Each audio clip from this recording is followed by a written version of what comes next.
हमने बंदूक उठाई, हमने ही बंदूक छोड़ दी। क्यों छोड़ी आपने बंदूक?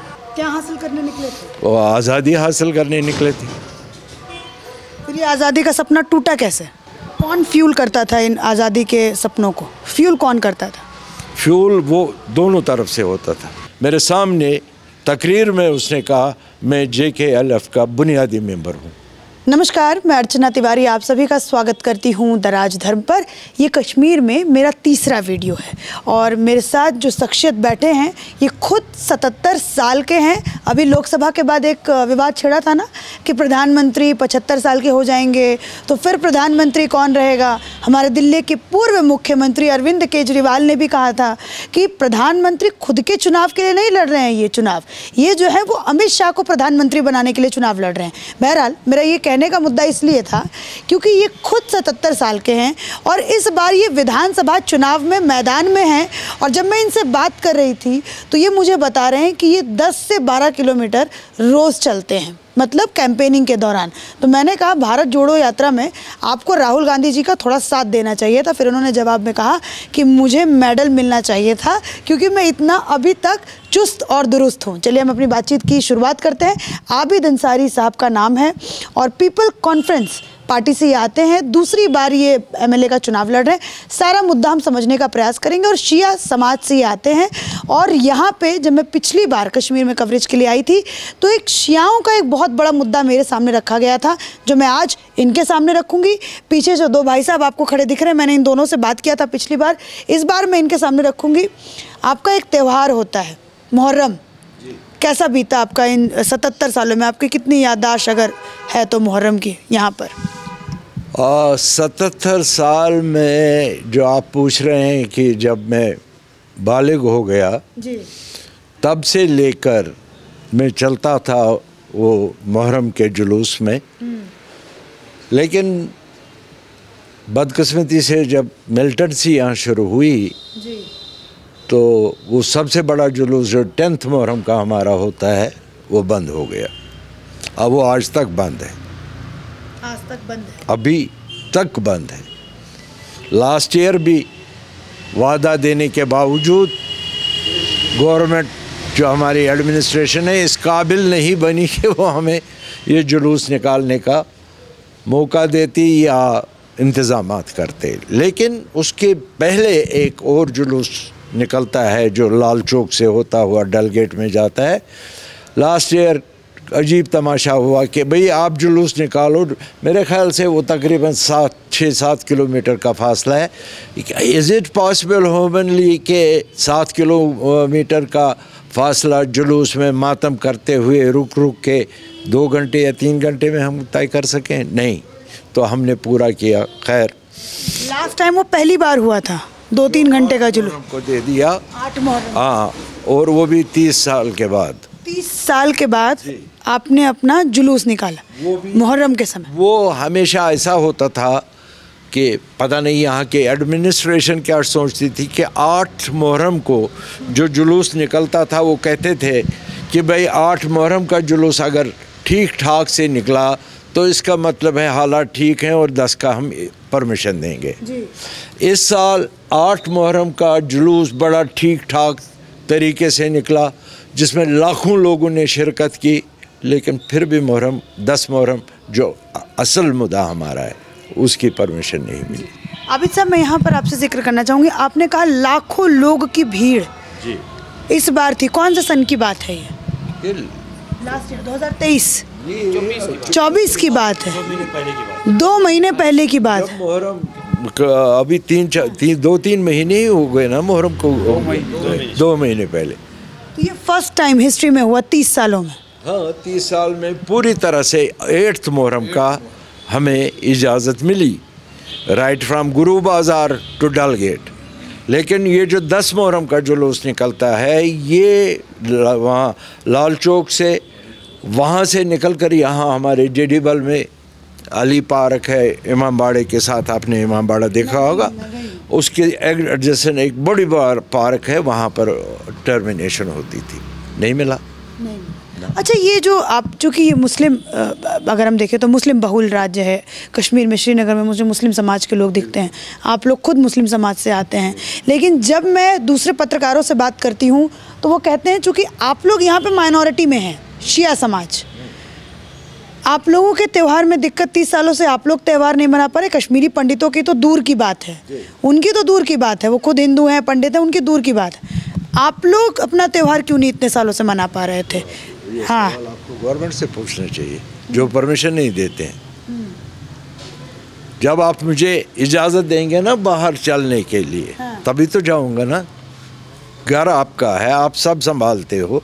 जब आप परमिशन ही नहीं देते हो, नहीं जी नहीं देंगे, बंद करो प्लीज़। ये अक्सर अगर आप पिछला रिकॉर्ड देखेंगे, हमने बहुत कोशिश की, ये कहिए अदरवाइज़ ज़बरदस्ती हमने कोशिश की कि हम अपना त्यौहार मनाएंगे, जुलूस निकालेंगे, लाठीचार्ज हुआ, लड़कों को जेलों में बंद किया गया। ये गवर्नमेंट करती थी। जैसे अब 370 हटा तो 2014 के बाद से 2019 में यहाँ पर गवर्नर रूल लगा, ठीक।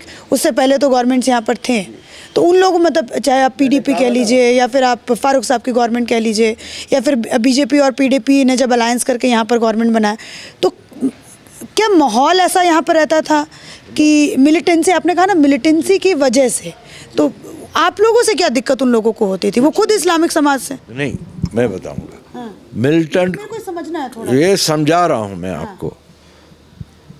मेरे एक साथी थे, मैं उनका नाम नहीं लेना चाहता हूँ।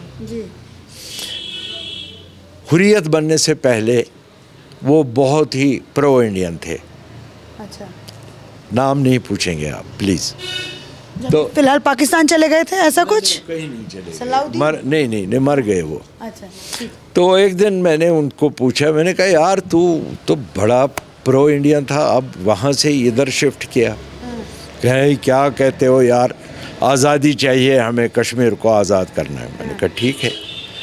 फिर कुछ दिनों के बाद, मतलब कुछ महीनों के बाद फिर मिला, कह रहे यार तुमसे मिलना ज़रूरी है। मैंने कहा बोल। कह रहे तू जो ये मजहबी त्यौहार करते हो ये बंद करो। मैंने कहा क्यों?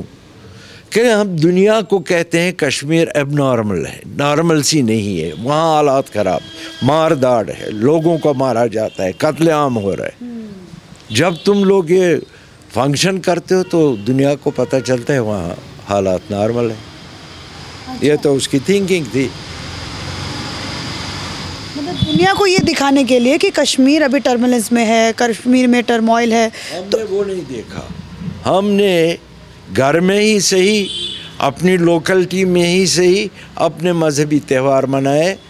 हमें जो हमारे भाई हैं, सुन्नी भाई हैं, उन्होंने हमें सहायता की, उन्होंने हमें कोई उसमें रुकावट नहीं डाली। कसम खा के ये बात बोलेंगे? ये कौन सा कसम खाना है आप बताएं? कुरान की कसम। कुरान से बढ़कर कुछ है? वो है खुदा जी। I swear by my God. हमारे सुन्नी भाइयों ने कभी हमें एतराज़ नहीं किया, सिर्फ उस ग्रुप ने एतराज़ किया जो हुर्रियत चला रहे थे। और उनका कारण क्या था? वो दिखाना, हाँ, कि आप फंक्शन करते हो तो लोगों को जब पता चलता है वहाँ नॉर्मल सी है। वजह तो यही था, और क्या वजह हो सकती है? मतलब ये कि अगर आप पूजा के लिए यहाँ सड़क पर बैठते हैं, इधर से कोई गुजरे कहे यार यहाँ तो कुछ नहीं है, देखो कैसे आराम से पूजा करते हैं। उनका मतलब था ये मत करो ताकि हम लोगों को बताएं वहाँ मजहबी आज़ादी भी नहीं है। That was not right. ठीक है। आज हुर्रियत की क्या, हम लोगों के सबके सामने है कि जो हुर्रियत के बड़े बड़े नेता हैं वो जेलों के अंदर हैं, सलाखों के पीछे हैं। कश्मीर के अंदर जो हुर्रियत की कॉल्स होती थी वो बंद है, पथराव बंद है, हम बाहर से जो हम सब कुछ बंद है, सब कुछ नॉर्मल है। हाँ। क्या कहना ठीक है? हाँ। कश्मीर अच्छी हालत में है? आप कह रहे हो? नहीं, मैं आपसे पूछ रही हूँ। मैं पूरा नहीं मुतमईन हूँ कि कश्मीर नॉर्मल है। फिर आपका क्या वक्तव्य है वो बताइए। मतलब ये है कि अब देखिए आए दिन हम सुनते रहते हैं कि फ़लाँ जगह एनकाउंटर हुआ, इतने मिलिटेंट मारे गए, फ़लाँ जगह ये हुआ, शुपियन में ये हुआ, पुलवामा में ये हुआ, बारामूला में, मच्छर में ये हुआ। अगर नॉर्मल है तब तो ये चिट्टे पुट्टे वाक़ा नहीं होने चाहिए था ना। ये कभी कश्मीर की हिस्ट्री में कभी हुआ नहीं है। मैं बताऊंगा आपको कि कश्मीरी जो था, अगर किसी महल्ले में किसी वजह से दो गुरोह में, दो घरों में लड़ाई होती थी, उसमें अगर कोई मर जाता था तो पूरा इलाका परेशान हो जाता था। क्या यार ये कत्ल हो गया, ये नहीं होना चाहिए था। आज वो हालात नहीं है। अब देखिए, अगर आप लेंगे कि जब से मिलिटेंसी यहाँ शुरू हो गई, पहली दाड़ पहली मार जो मिलिटेंटों ने कश्मीरियों पर की, बहुत लोगों को मारा। चाहे वो पंडित, वो तो हमारे भाई ही थे, चाहे वो मर गए चाहे हम मर गए, इंसान ही मरा ना। फिर उसके बाद 96 में फारूक साहब आए, पोटा का इस्तेमाल किया, बाकी कानून का इस्तेमाल किया, कुछों को अंदर किया, कुछों को मार डाला। बहुत से हमारे बच्चे मर गए, बहुत से जवान हमारे भाई मर गए। उसका सेहरा किसको जाएगा, फारूक अब्दुल्ला को या मुझे? पोटा किसने लाया, सेफ्टी एक्ट किसने लाया? उसी ने तो लाया। मारे गए कश्मीरी। आज फिर तगलब कर रहे हैं, दौड़ धूप कर रहे हैं। फारूक साहब बड़े शदमद से कोशिश कर रहे हैं फिर इक़्तिदार में आ जाएं। हमने तो देखा है, हमने उनके साथ, फारूक अब्दुल्ला के साथ काम भी किया है, लेकिन हर वक्त उसके जहन में सिर्फ एक ही चीज़ सवार होती है, इक़्तिदार, पावर। हाँ, ये होना चाहिए। जो भी इलेक्शन लड़े, जो भी इस मैदान में आए, जो इस फील्ड में आए, उसको ये जहन में रहना चाहिए कि मुझे लोगों की बेटरमेंट के लिए काम करना है, न कि मारदाड़ के लिए काम करना है। रही सही कसर जो की तो वो PDP ने की, महबूबा जी ने। एक इंटरव्यू में उन्होंने कहा कि बच्चे क्या करने जाते हैं बैंकरों के पास, वहाँ क्या टॉफ़ी मिलती है, गोली नहीं मिलेगी वहाँ से। वो भी तो हमारी चीफ मिनिस्टर थी। मोदी के बारे में क्या सोचा? मोदी साहब को तो मैं जानता नहीं हूँ, कभी उनके साथ इंटरेक्ट हुआ नहीं। कमिटमेंट हम ये करेंगे, अगर मोदी जी को हमारे कश्मीरियों के दिल में दर्द हो, जैसा वो कहते हैं सबका साथ सबका विकास, हमारा न विकास होता है न साथ होता है। सही कह रहे हैं, विकास नहीं हो रहा है आप लोगों को। क्या विकास हो रहा है ज़रा बताइए। ये चंद लोगों को स्मार्ट सिटी के ठेके देकर आपने समझ लिया कश्मीर ठीक हो गया? कितना स्कैंडल है उसमें, वो बाद में पता चलेगा ना। जब मैं नौजवानों से बात करती हूँ तो वो कहते हैं कि जी देखिए, हमारा जम्मू भारत में एक ऐसी जगह है जहाँ पे IIM भी है, जिसको मैनेजमेंट में अच्छा करना है वो जम्मू चला जाए, एम्स भी है जिसको डॉक्टर बनना है वो एम्स चला जाए, IIT भी है जिसको इंजीनियरिंग करनी है वो जम्मू चला जाए। हमारे दिल्ली में भी ये फैसिलिटी नहीं है। हाँ, मुझे यूथ ये कहते हैं। ठीक है, अगर आपने जम्मू में किया, हमारे लिए भी करना था ना। जम्मू और कश्मीर अलग थोड़ी ना है, दो स्टेट अलग अलग दूर दूर हैं। कश्मीर का बच्चा सुबह गाड़ी में जाकर जम्मू में नहीं पढ़ेगा ना। हॉस्टल्स होते हैं आबिद साहब, वहाँ पे हाई क्लास हॉस्टल्स बने होते हैं। क्या इसको आप विकास मानते हैं कि नहीं मानते हैं? ये तीनों इंस्टीट्यूशंस का जम्मू में बनना, इसका विकास मानते हैं कि नहीं? ये मैं मानता हूँ, जम्मू में हो गया होगा, कश्मीर में नहीं। आप बताइए मुझे एक बात, आपने सुना है कभी कि यहाँ दरबार मुंह होता था? हाँ, मैंने सुना है। उसके बारे में आपका क्या ख्याल है? मैं आपसे सवाल करता हूँ। उसके बारे में मैंने आर्टिकल पढ़ा था, वो तो आप विस्तार से आप बताएंगे। दरबार मूव के बारे में ये मैंने सुना है कि फारूक साहब जिस चीज़ के लिए पहले खिलाफ थे, अब वो दरबार मूव लाने की बात कर रहे हैं जम्मू कश्मीर के वो उस सिलसिले में। आप बताइए। जी नहीं, हाँ। सुनिए बात। जी।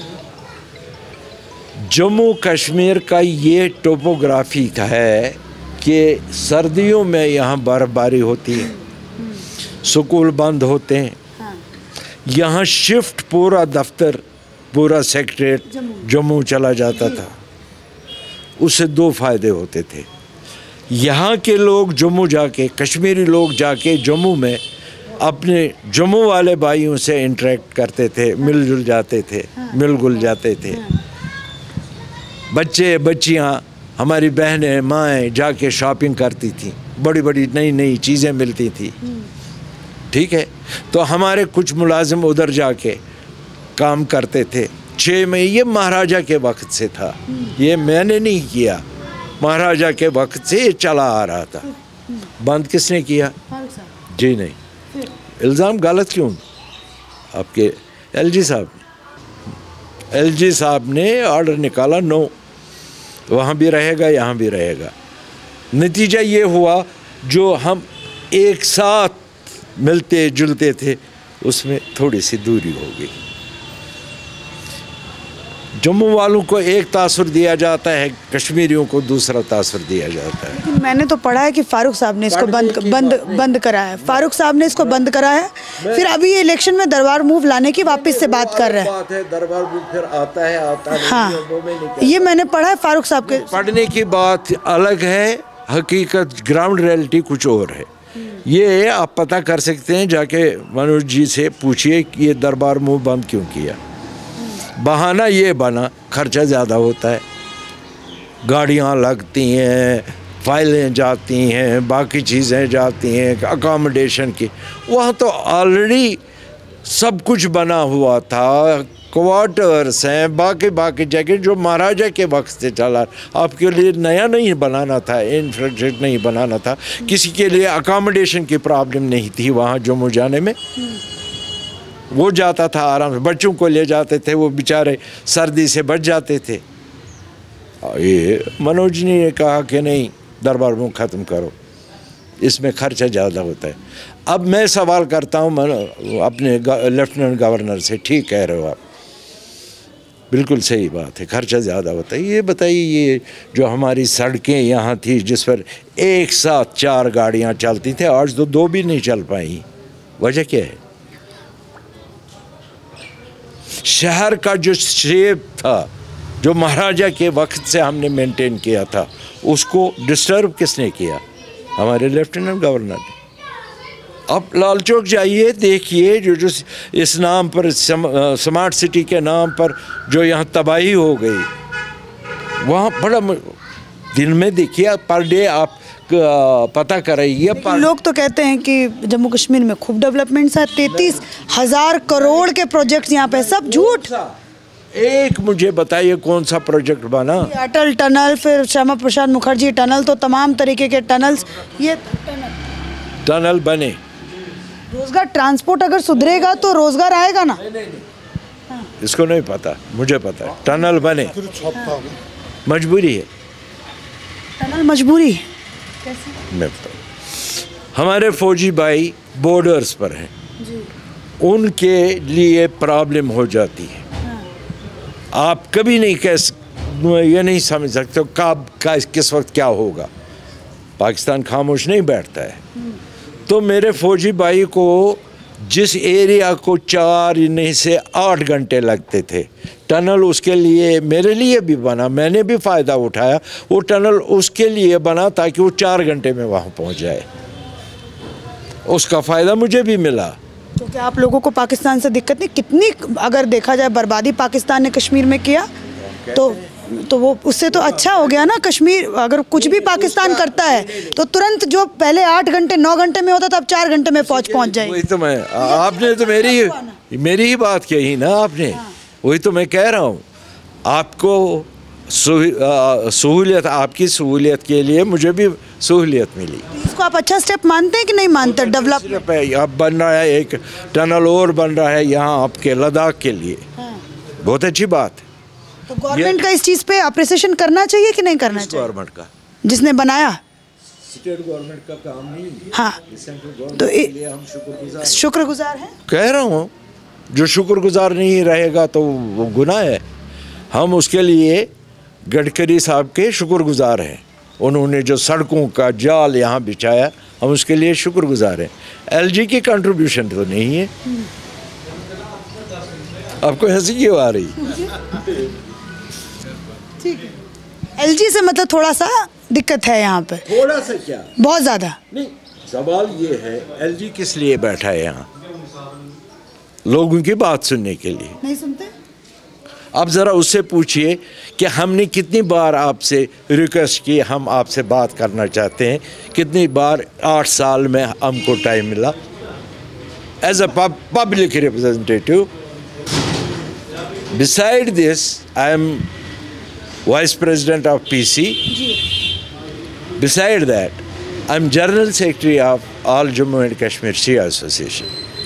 शिया एसोसिएशन का मैं जनरल.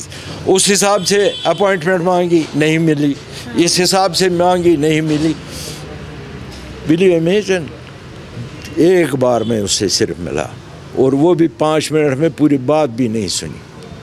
क्या बर्ताव किया उन्होंने आपके साथ? बर्ताव तो तब पूरा यही से, जब आप यहाँ 10 मिनट 15 मिनट मेरे साथ बात कर रहे हैं. मैं तो आपका बहुत शुक्रगुजार हूँ. I am thankful to you. आपने मेरी बकवास 15 मिनट सुनी. आप सुनिए तो सही. अब अगर हम दुखड़ा लेकर उसके पास जा रहे हैं, तो अभी तो हम शुरुआत ही करते हैं. टाइम ख़त्म हो गया, जाओ जी दूसरी फिर कभी. ये कोई बात हुई? ठीक है, वो निकलते हैं, पूरी फौज उनके साथ होती है.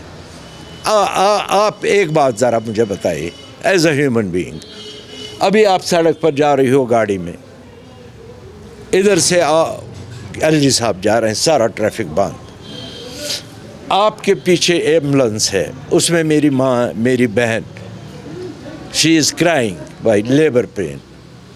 तब तक रास्ता नहीं खुलेगा जब तक वो पूरा क्रॉस नहीं करेंगे. आप ऐसा नहीं करते, बहुत गलत बात है. करते हैं, करते हैं. आप जाके चेक कीजिए. घंटों हमें रुकना पड़ता है. क्यों भाई, ये सड़क क्यों बंद है? LG साहब आ रहे.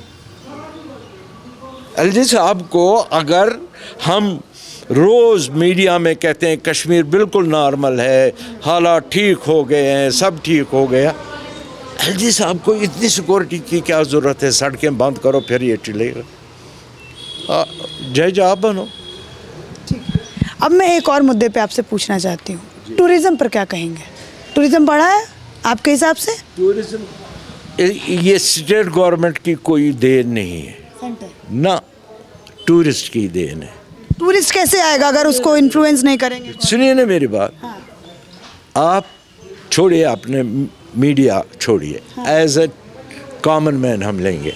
आप दिल्ली में रहते हो, आपका दिल करता है कश्मीर आने को, लेकिन हालात अगर ठीक नहीं होंगे तो मेरा दिल नहीं करेगा. मेरे घर वाले कहेंगे जी घर में बैठो, अब ठीक है, पता नहीं बच के आप भी पाओ कि ना आप. ठीक है. ये जो लाखों टूरिस्ट यहाँ आ रहे हैं, हाँ. उनका क्या? हमारा यहाँ एरिया है, मेरा कॉन्स्टिट्यूंसी का इंटीरियर डाल, जहाँ सिर्फ बोट में जाया जा सकता है. आप चलिए मेरे साथ, मैं दिखाऊंगा कितने अच्छे अच्छे छोटे कमरे बनाए हैं हमने टूरिस्टों के लिए. टूरिस्ट के लिए हमारा दिल हमेशा खुला था. हमारी आंखें उनकी तलाश में थी. लेकिन मैं डल की तरफ जाती हूँ, वो तो कहते हैं कि 2-3 सालों में इतना फुटफॉल हुआ है टूरिज्म का कि जिसका कोई अंदाज़ा नहीं है. तो इसको किसको श्रेय देंगे आप? टूरिस्ट को देंगे या फिर टूरिस्ट को? यहाँ भी गवर्नमेंट को नहीं? फैसिलिटी बताइए गवर्नमेंट की क्या है टूरिस्ट के लिए? हालात ठीक करना. कौन से हालात किसने ठीक किए वो अलग बात है. किसने ठीक किया, मैं आपसे समझना चाहती हूँ. आप यहाँ के MLA कैंडिडेट हैं, हालात यहाँ पे किसने ठीक किया? लोगों ने खुद ठीक किए. हमने खुद अपने हालात ठीक किए. हमने बंदूक उठाई, हमने ही बंदूक छोड़ दी. क्यों छोड़ी आपने बंदूक? क्योंकि हमको पता चला कि बंदूक से कोई फ़ायदा नहीं निकला. आपको कैसे पता चला कि बंदूक से फ़ायदा नहीं है? ये इतने मारदाड़ होने के बाद हमें कुछ हासिल ही नहीं हुआ. क्या हासिल करने निकले थे? वो आज़ादी हासिल करने निकले थे. फिर ये आज़ादी का सपना टूटा कैसे? ऐसे टूटा कि हमारे बहन, हमारे भाई, हमारे लड़के, हमारे जवान लाखों में, हज़ारों में जेल में और कब्रिस्तानों में. कौन फ्यूल करता था इन आज़ादी के सपनों को? फ्यूल कौन करता था? फ्यूल वो दोनों तरफ से होता था. पाकिस्तान से भी और हिंदुस्तान से भी, इंडिया से भी और पाकिस्तान से भी. यहाँ पे कौन ऐसे नेता थे जो आप लोगों की आइडियोलॉजी को फ्यूल करते थे? यहाँ पे नेता बता रहा हूँ ना. नाम बता सकते हैं? फारूक अब्दुल्ला. वो कहते हैं अपने आप को मैं नेशनलिस्ट हूँ.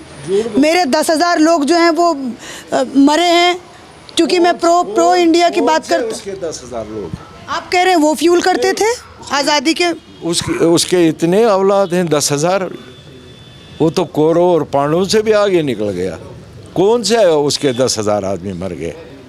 मैं उससे आपके वसासत से एक सवाल करना चाहता हूँ।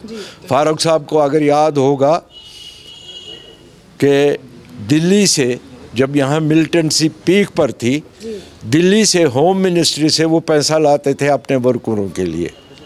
उनके पास खाना नहीं, वो बाहर निकल नहीं सकते, वो माइग्रेंट हो गए, वो जम्मू में बेरोज़गार हैं, खाने पीने के बगैर हैं, वहाँ से पैसा लाते थे होम मिनिस्ट्री से। वो पैसा कहाँ गया? किसी को मिला? क्या कहता है फारूक अब्दुल्ला? मेरे सामने मैंने खुद, आपने भी कहा मेरी उम्र 77 है, फारूक में मुझसे 3-4 साल बड़ा है। लाल चौक में जब शेख अब्दुल्ला ने इंदिरा गांधी के साथ अकॉर्ड करने के बाद हुकूमत संभाली, उनका इस्तकबाल किया गया।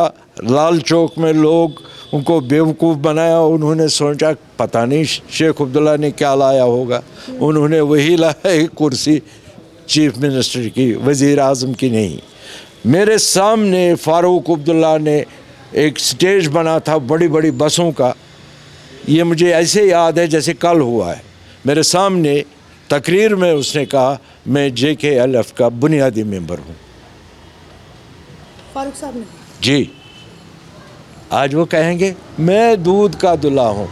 मंदिर में जाएंगे राम राम करेंगे, मस्जिद में जाएंगे अल्लाह अकबर करेंगे, मस्जिद आस्थान पर जाएंगे लोगों को कहेंगे नमाज पढ़ो, खुदा से डरो। अरे यार तुम उस वक्त नहीं डरा जब तुमने ऑर्डर दिया लोगों को कत्लेआम करो, उस वक्त तो डरना चाहिए था। ह्यूमन बीइंग, आपको किसने हक दिया है किसी को मारने का? उस वक्त तो फारूक साहब नहीं थे। फारूक साहब बताइए आप भागे क्यों यहाँ से लंदन? अगर हम यहाँ मिलिटेंसी में चाहे कुछ भी हुआ हम यहीं टिके रहे, हम भागे तो नहीं। आप हमको माइग्रेंट नहीं कह सकते हो। और दूसरी बात में दावे के साथ कह सकता हूँ, हमारी कम्युनिटी में से एक भी आदमी बाहर जम्मू तक नहीं गया, माइग्रेशन नहीं किया, हम यहीं रहे। फारूक साहब कहाँ? लंदन में बैठे अपने बच्चों को लेकर। आज तो ये हालत है। अब पहले शेख अब्दुल्ला, उसके मरने के बाद अब फारूक अब्दुल्ला के बाद उसका बेटा उमर अब्दुल्ला। कल मैं अपनी कॉन्स्टिट्यूंसी में टूर कर रहा था एक तरफ, तो देखा कि उमर अब्दुल्ला के 2 साहिबजादे, इतनी सिक्योरिटी उनके आगे पीछे। हम टिक रहे, भैया हमें जाना है, हमें रास्ता दो। ये नादिरशाही कब तक चलेगी? बादशाही कब तक चलेगी? डायनेस्टी पॉलिटिक्स खत्म होनी चाहिए। कोई डायनेस्टी पॉलिटिक्स नहीं होनी चाहिए। किसी ने वो किया, किसी ने ये ठीक है। मैं एक आपके सुर मिल रहे हैं मोदी जी से थोड़े से, वही डायनेस्टी पॉलिटिक्स वाले। मैं सुर मिलने की बात नहीं। आपको मैं बताऊं, चाहे कोई भी आदमी हो, वो किसी भी ज़ात से ताल्लुक़ रखता हो, किसी भी पार्टी से ताल्लुक़ रखता, अगर वो अच्छी बात कहे, लोगों की हित में कोई बात, लोगों की भलाई, उसमें कोई बुराई नहीं ना, जो लोगों के मफाद में। वो अल्लाह का बंदा है ना। मैं भी तो हूँ अल्लाह का बंदा, आप भी तो हैं। भगवान के बंदे नहीं हैं आप? बिल्कुल। बस इक्वलिटी होनी चाहिए ना जी। कास्ट क्रिएट नहीं है, भगवान के पास वो नहीं है। आप जाते हो सुबह मंदिर जाते हो? नहीं, रोज़ नहीं जाते हो।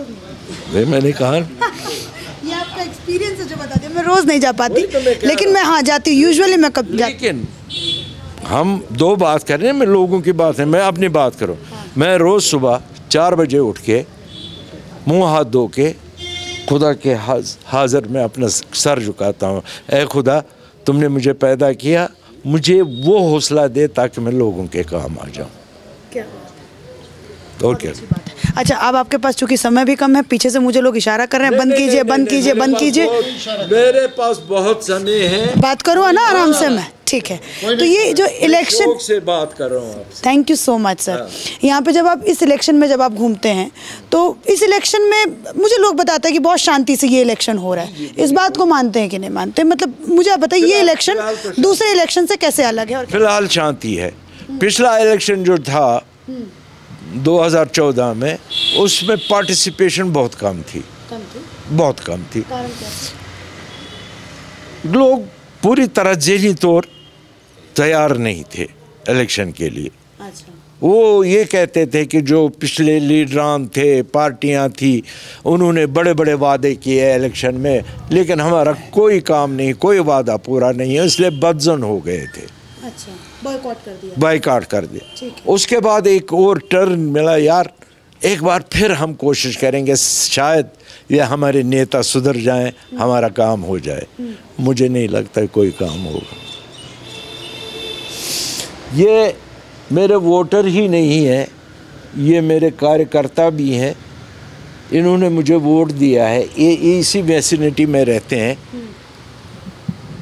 मैं अंदर जाता हूँ, इनसे आप अलग अलग पूछिए, हर एक अपना बताएगा मेरे महल्ले में कितना काम हुआ है 18 महीने में। तकरीबन 18 महीने मैंने 35 करोड़ इस कॉन्स्टिट्यूंसी में खर्च करवाए। 35 करोड़? पूछ लीजिए, यहीं खड़े हैं सब। देखिए मैं सीधा हिसाब देता हूँ। बड़े 3 कम्युनिटी हॉल बनाए जिसमें 4-4, 5-5 करोड़ लगे। 3 का कितना हो गया? 15 करोड़। बस 15 करोड़ सड़कों पर लगे, पाथ्स पर लगे, कोचों में लगे, गलियों में लगे, ट्रांसफार्मर लाए, बिजली के खंभे लाए, तारें लाई, अस्पताल में काम किया। 15 करोड़ क्या चीज़ है। अच्छा, पिछले इलेक्शंस में गन, फिर उसके बाद मिलिटेंट, फिर उसके बाद हालात ख़राब, ये सब कुछ फैक्टर रहता था क्या पिछले इलेक्शन में? थोड़ा सा डर भी रहता था। डर? जी, आज तो नहीं है। आज नहीं ना, आज कोई डर नहीं।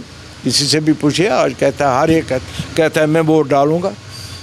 अभी मैं वीडियो शूट करके आई हूँ जिसमें 5 लोग मैंने अपने वीडियो में बिठाए थे, और वो पाँचों के पाँचों कह रहे हैं कि हम इस बार वोट नहीं करने वाले। हम भारतीय कॉन्स्टिट्यूंसी में बिलीव नहीं करते। वो उनके अब अपना नज़रिया है, वो उनका अपना नज़रिया है जी। और हमारा नज़रिया कुछ और है।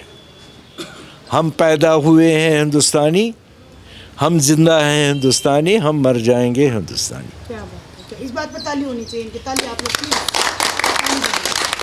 अच्छा, एक मैं लास्ट आपसे पूछूंगी, इस बार कि जितने कैंडिडेट्स इस बार इंडिपेंडेंट, आप देख लीजिए कितने कैंडिडेट्स इंडिपेंडेंट, तो ये बदलते हुए कश्मीर को आप थोड़ा सा भांप पा रहे हैं क्या कि थोड़ा सा बदल रहा है कश्मीर? जो पहले जितना भी दाग धब्बा जो था वो सब खत्म होकर के अब कश्मीर। अच्छी बात है, शौक है हर एक को, मैं भी लड़ूं इलेक्शन, मैं भी लड़ूं।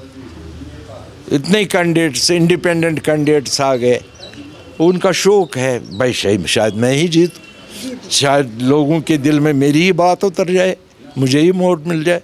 आपकी 77 साल की उम्र में ये पहली बार ऐसा हो रहा है? हाँ, इतना मेरे ख्याल से हमारी कॉन्स्टिट्यूंसी में 15 कैंडिडेट हैं शायद, एक कॉन्स्टिट्यूंसी। एक कॉन्स्टिट्यूंसी। बहुत अच्छा लगा आबिद साहब आपसे बात करके, बहुत अच्छा लगा, थैंक यू सो मच। तो ये एक एमएलए भी रह चुके हैं, 1.5 साल 18 महीने उन्होंने काम भी किया। इन्होंने बताया कि ये सब कुछ हमने इतना अपने कॉन्स्टिट्यूंसी में काम किया। ये कॉन्स्टिट्यूंसी का नाम क्या? जडीबल इस कॉन्स्टिट्यूंसी का नाम है। दोबारा ये मैदान में है और हमने देखा कि क्या कुछ पूरे तमाम डायनेस्टी पॉलिटिक्स कहिए, कश्मीर के ऊपर कहिए, डेवलपमेंट्स कहिए, हमने सारे मुद्दों पर एक एक करके इनसे बात किया और मुझे बहुत अच्छा लगा। Thank you so much.